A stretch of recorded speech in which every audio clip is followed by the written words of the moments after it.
ತಾಲೂಕಿನ ಪೈಕಿ ಅರೇಬಸನಕೊಪ್ಪ, ಹುಲುಂಬಿ, ಸಚ್ಚಿದಾನಂದ ನಗರ, ಸೋಳಿಕಟ್ಟಿ, ಬಿರವಳ್ಳಿ ಗ್ರಾಮದ ರೈತರು ಸಾಗು ಮಾಡಿರುವ ಬಗರ ಹುಕುಂ ಸಾಗುವಳಿ ಜಮೀನಿನಲ್ಲಿ ಅರ್ಜಿ ಮಾಡಿಕೊಂಡು ನಮ್ಮ ಪೂರ್ವಜರ ಕಾಲದಿಂದ ಉಳುಮೆ ಮಾಡುತ್ತಾ ಬಂದಿರುತ್ತೇವೆ.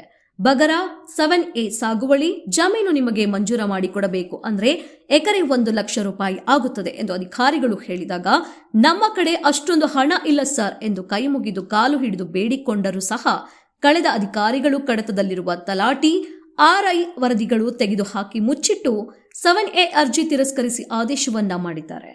70 ವರ್ಷಗಳಿಂದ ಅರೇಬಸನಕೊಪ್ಪ ಗ್ರಾಮದ ಜಮೀನುಗಳುಳ್ಳ ಸಾಗುವಳಿ ಮಾಡುತ್ತಿರುವ ರೈತರ ಜಮೀನು ಮರು ಮಂಜೂರು ಮಾಡುವ ತನಕ ನಮ್ಮ ಅಹೋರಾತ್ರಿ ಧರಣಿ ನಿಲ್ಲುವುದಿಲ್ಲ ಎಂದು ರೈತರು ಆಕ್ರೋಶವನ್ನು ವ್ಯಕ್ತಪಡಿಸಿ ಮಾತನಾಡಿದರು.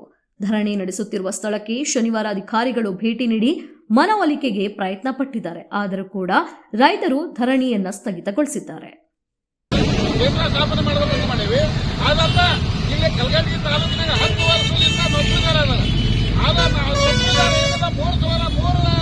ಕಡ್ಡಾಯವಾಗಿ ಇರಬೇಕಂತ ನಿಯಮಾವಳಿ ಐತಿ.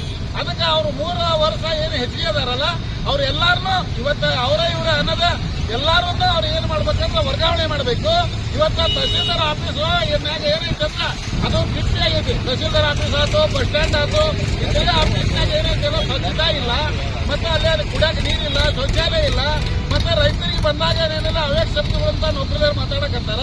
ಅದಕ್ಕೆ ನಾವು ಇಷ್ಟ ಹೇಳೋದೇನಂದ್ರ, ಇವತ್ತ ಏನ್ ಅಧಿಕಾರಿಗಳು ಉಸ್ತುವಾರಿ ಸಚಿವರಾಗಲಿ, DC ಆಗಲಿ, AC ಆಗಲಿ, ಸಂಬಂಧಪಟ್ಟಂತ ಇಲಾಖೆ ಇವತ್ತು ಆರೋಗ್ಯ ಇರಲಿ, ಕಂದಾಯ ಇಲಾಖೆ ಇರಲಿ, ಶಿಕ್ಷಣ ಇರಲಿ, PWD ಇರಲಿ, ಎಲ್ಲಾ ಇಲಾಖೆಯವರು ಇವತ್ತೇನು ತಹಸೀಲ್ದಾರ್ ಆಫೀಸ್ ಮುಂದೆ ಧರಣಿ ಕುಂತೇವಿ. ಅವರೆಲ್ಲರನ್ನೂ ಕರ್ಕೊಂಡ್ಬಂದು ನಮ್ಮ ಸಮಸ್ಯೆ ಬಗೆಹರಿಸುವ ಮಟ್ಟ ನಾವು ಅಲ್ಲಿ ಸತ್ಯಾಗ್ರಹ ಹಗಲಿ ರಾತ್ರಿ